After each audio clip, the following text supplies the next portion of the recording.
Time ஆச்சு கேளுப்பா. அனைத்து ஊடகங்களுக்கும் பத்திரிகைகளுக்கும் காலை வணக்கம். இன்றைய தினம் மதுரை நாடாளுமன்ற தொகுதி தேர்தல் பணிமனை மகிழ்ச்சியோடு இன்றைய தினம் திறக்கப்பட்டிருக்கின்றது. மிகச் சிறப்பாக இருக்குது. நாங்கள் போகிற இடத்தெல்லாம் மக்கள் எழுச்சி, எங்களுடைய தொண்டர்கள், அனைத்து இந்திய அண்ணா திராவிட முன்னேற்ற கழக தொண்டர்கள், நிர்வாகிகள், தேசிய முற்போக்கு திராவிட கழகத்துடைய தொண்டர்கள், நிர்வாகிகள், அதேபோல் எஸ்டிபிஐ, அகில இந்திய பார்வை விளக்கு, புதிய தமிழகம், என் கூட்டணி கட்சியில் இருக்கிற அத்தனை தொண்டர்கள், நிர்வாகிகள் மிகச் சிறப்பாக எழுச்சியாக செயல்படுறாங்க. மக்களுக்கு அந்த இடத்துல வரவேற்பு இருக்குது. தொண்டர்களை உற்சாகப்படுத்துவதற்கு 40 இடங்கள் சொன்னா கூட நம்ம ஒரு 20 இடங்களுக்கு மேல வெற்றி பெறுவதற்கான வாய்ப்புகள் இருக்கா? 40 இடத்துல நாங்கள் வெற்றி பெறுவோம். எதுக்கு 20 இடத்துல குறைச்சி சொல்றீங்க? அதாவது தமிழ்நாட்டை பொறுத்தளவுக்கு ஒரே ஆளை தான். அதனால இப்போ ஆளை சிறப்பாக எங்களை பக்கம் வீசுது. ஏன்னா எங்களுடைய நாங்கள் என்னென்ன சாதனை செஞ்சோன்னு சொல்கிறோம், என்ன செய்ய போகிறோன்னு சொல்கிறோம். அதை மக்கள் விரும்பி கேட்குறாங்க. இந்த வருகின்ற நாடாளுமன்ற தேர்தலில் எங்களுடைய வேட்பாளர் நிச்சயமாக அனைவரும் வெற்றி பெறுவார். கூட்டணி வைப்பாக வெற்றி பெறுவார்.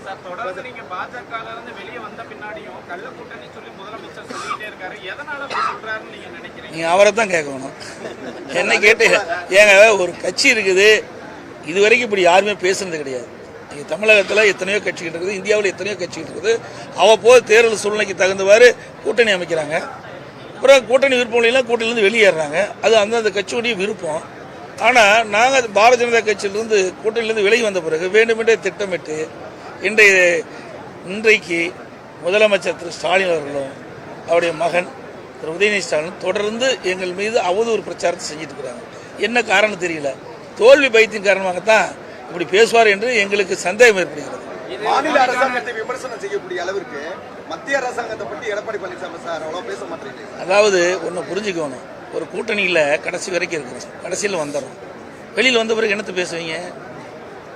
ஏங்க திமுக மாதிரி நாங்கள் இல்லைங்க. அண்ணா திமுகங்கிறது கூட்டணி தர்மத்தை கடைபிடிக்கிற கட்சி. நாங்கள் வெளியில் வந்த பிறகு நீ தவறு செஞ்சால் உடனடியாக கேட்போம். கூட்டணிங்கிறது 2 பேரும் சரிசமமாக போட்டிடுறப்ப எங்கள் கூட்டணியில் தேசிய முற்போக்கு திராவிட கழகம் இருக்குது. நாங்கள் 2 பேர் இருந்துகிட்டு இருக்கிறோம். நாங்கள் அதிலிருந்து வெளியில் வந்துடுறோம். அப்புறம் தான் பேச வேணும். அதுக்கு முந்தி பேசுனா அதுதான் தவறு.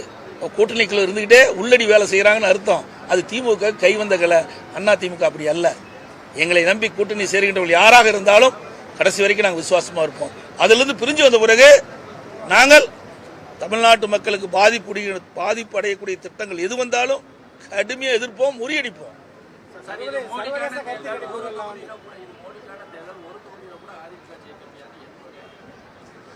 அவரு யார் ஜெயிக்கிறா யார் தோக்குறான்னு தேர்தல் முடிவுக்கு பிறகு தான் தெரியும். மக்கள் தானே வாக்களிக்கிறாங்க. இவராக வாக்களிக்கிறாரு. இவர் பட்டன் அமுத்தரா இருந்தால் அவர் ஜெயிப்பார். நடக்காது. அவர் ஜெயிக்கிட்டோம், அப்புறம் மற்றது பார்க்கணும். சர்வதேச கருத்து கணிப்பு யார் செய்யறா? தேசிய ஊடகங்கள் பார்க்கலாம். நீங்கள் இதெல்லாம் ஊடக நம்பர் தான் நான் நேராக பேட்டி கொடுத்துருக்கிறேன். மதுரையில் பாருங்களேன், மதுரையிலே அனைத்து இந்திய அண்ணா திராவிட முன்னேற்ற கழகம் தான் அமோகமாக வெற்றி பெறுது. ஊடகத்தை பத்திரிகை சொல்றேன். இதை வேண்டுமென்றே திட்டமிட்டு ஒரு தவறான பிரச்சாரத்தை, கற்பனையை நீங்கள் வெளியிட்டு இருக்கிறீங்க. உண்மை நிலை களத்தில் அப்படி அல்ல. அனைத்து இந்திய அண்ணா திராவிட முன்னேற்ற கழகம் மக்களிடத்தில் மிகப்பெரிய செல்வாக்கு இருக்குது. எங்களுடைய கூட்டணி கட்சிக்கு மிகப்பெரிய செல்வாக்கு இருக்குது. அனைத்து இந்திய அண்ணா திராவிட முன்னேற்ற கழகம் எங்களுடைய கூட்டணி மிக அபரிதமான வெற்றியை தமிழ்நாடு முழுவதும் பெறும், பாண்டிச்சேரியிலும் பெறுவோம், இளவங்கோட்டை இடைத்தேர்தலும் பெறுவோம்.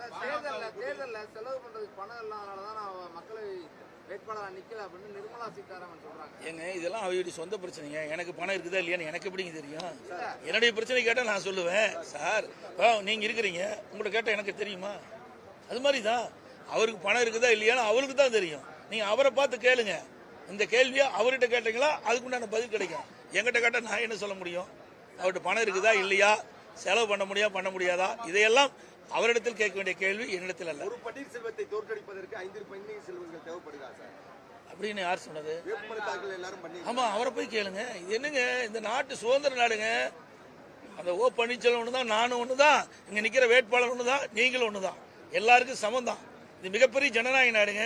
இந்த ஜனநாயக நாட்டில் இவர் பெரியவர் அவர் பெரியவர் இல்லை. மக்கள் யார் பெரியவர் நினைக்கிறாங்க அவர் தான் பெரியவர். ஆக ஒரு 5 ஓ பன்னீர்செல்வம் நிக்கிறாங்கிறீங்க, அப்படின்னா அவர்லாம் தகுதி இல்லாதவரா? அந்த வேட்பாளர் தனக்கு தகுதி இருக்குதான் தேர்தல் நிற்கிறார்.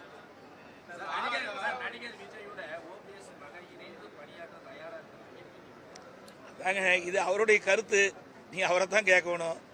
அவர் இணைந்து பணியாற்றுறாரா தனிந்து பணியாற்றுறாரா இது அவரிடம் கேட்கின்ற வினா. எனக்கு என்ன தெரியும் அவரை பத்தி? பெருந்தன்மையோட இருக்கக்கூடிய ஒரு எடப்பாடி பழனிசாமி, ஓ பன்னீர்செல்வம் தன்னுடைய தவறுகளை உணர்ந்து ஏதாச்சும் மன்னிப்பு கேட்கிற பட்சத்தில் அவரை சேர்த்துக் கொள்வதற்கான வாய்ப்பு இருக்கா சார்? இது நான் 2 கோடி தொண்டல் நான் ஒரு தொண்டை, உங்க கூட இருந்தாரு பாவம். 2 கோடி தொண்டல் நான் ஒரு தொண்டைங்க.